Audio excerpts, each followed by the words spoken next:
So what attracted you to the role of Captain Marvel?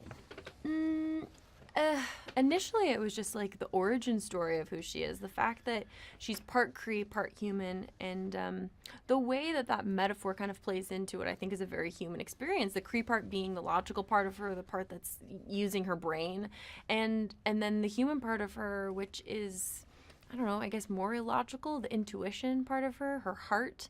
A huge part of this movie is her making judgment calls of, do you do the logical thing or do you do the thing that feels right? And I think that that's a huge part of our day-to-day experience.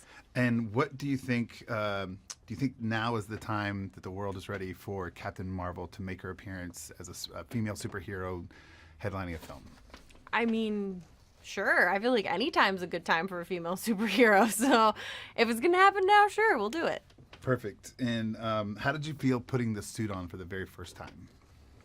It just felt really surreal. It was also like not something I was able to talk about. I wasn't allowed to like take a photo or share it with anybody. So it just felt like a weird secret that I had for like a year. Tell us what it was like working with Anna and Ryan. Mm-hmm.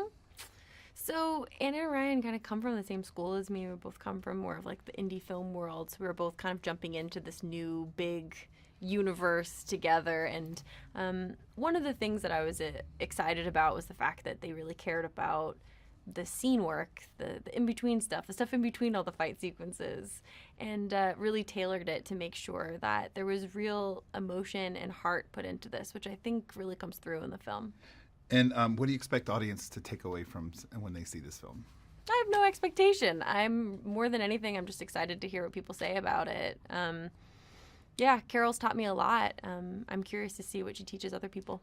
How did the practical flight experience that you got with the Air Force affect your playing the role?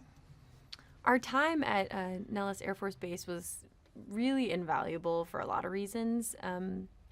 In reading the comics, Carol has this incredible mix in her personality of being having this dry sense of humor, along with confidence while also being humble. It's an interesting mix, and I thought that that was just her. It wasn't until we went to the Air Force that I realized that that's like the spirit of the Air Force and of these Air Force pilots.